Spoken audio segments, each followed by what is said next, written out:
So ఈ patient Sujatha గారు మన దగ్గరికి నోట్లో అల్సర్ అయిందని వచ్చారు. ఏమనుకున్నారు మీరు ఫస్ట్ అల్సర్ అనగానే నా దగ్గరికి ఏమని చెప్పొచ్చు? కొంచెం భయమేసింది మేడం, ఇక్కడ అంతా వాపు వచ్చింది. వాపు రాగానే నాకు ఎందుకు ఒక 1 డే ముందు నుండి నేను ఇట్లానే ఫోన్లో చూస్తుంటే ఏంది ఇంతగానం అయ్యింది, ఏదైనా క్యాన్సర్ అట్లాంటిదని నాకు కొంచెం ఒక డౌట్ అనేది వచ్చింది.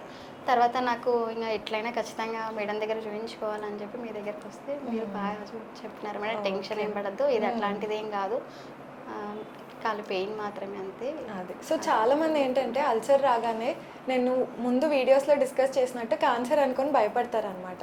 సో ఫస్ట్ అది ఏంటి అనేది చెక్ చేసుకోవాలి మీరు. దాని తర్వాత అది క్యాన్సరా కాదా అనేది మనం చూసిన తర్వాతే అర్థమవుతుంది.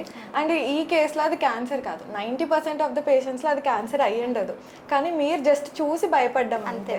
చూసి భయపడ్డా. మీకు ఎలా అనిపించింది ఎక్స్పీరియన్స్ మా దగ్గర? అసలు మా డౌట్ అట్లా ఉండే కదా మాకు, అసలు చాలా అసలు అట్లాంటిది కాదు, అట్లాంటిది మైండ్లో పెట్టుకోవద్దు, అదేదో వాటర్ చేంజ్ అయినందుకు నాకు ఆ పెయిన్ అనేది వచ్చింది అంతే తప్ప అట్లాంటిది ఏం కదనేది నాకు ఒక నమ్మకం అనేది ఒకటి వచ్చింది. ఎక్స్పీరియన్స్ ఎలా ఉంది? మంచిగా ఉంది మేడం, నా దగ్గర ఎలా చాలా బాగుంది మేడం. మాకున్న ప్రాబ్లమ్స్ డౌట్స్ అనేటివి అన్ని క్లియర్ చేసినప్పుడు మాకు హ్యాపీగానే ఉంది.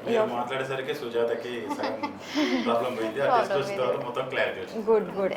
ఓకే, సో ఇలాంటి ప్రాబ్లమ్స్ ఏమైనా ఉంటే వేరే వాళ్ళు కూడా అది క్యాన్సరా కాదా అని తెలుసుకొని మనం భయపడకుండా ఫస్ట్ ట్రీట్మెంట్ తీసుకోవడానికి రావాలి. కాకపోతే దానికి కొంచెం లేట్ కూడా చేయకుండా మనం ఒక 2 days అనిపించింది, నెక్స్ట్ డేనే వచ్చి చూపించుకుంటే. ఎన్ని డేస్ లో తగ్గిపోయింది? లేదు మేడం, 1 డేలోనే 1-2 days లో నాకు నార్మల్ వచ్చేసింది అంతే. ఓకే, మీకు కూడా నోట్లో ఫ్రీక్వెంట్గా అల్సర్స్ వస్తున్నాయా?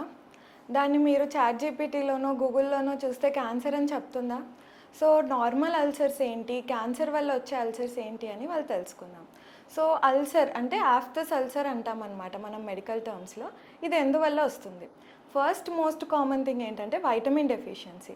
సో B12 డెఫిషియన్సీ ఉన్న వాళ్ళలో ఎక్కువగా అల్సర్స్ వచ్చే ఛాన్సెస్ ఉన్నాయి. సెకండ్ థింగ్ ఏంటంటే stress is the most common trigger for ulcer. లేదు అంటే ఏంటంటే మైనర్ ట్రామా, అంటే మీ షార్ప్ టూత్ కానీ అక్కడ ఉన్న మ్యూకోసాని కంటిన్యూస్గా ఇరిటేట్ చేస్తే దానివల్ల కూడా అల్సర్స్ వచ్చే ఛాన్స్ ఉంది.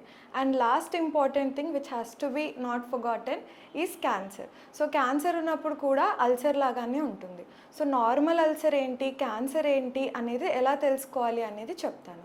సో మీకు కనుక అల్సర్ 2 weeks కంటే ఎక్కువ అయినా కానీ హీల్ అవ్వకపోతే then you have to definitely come for medical checkup.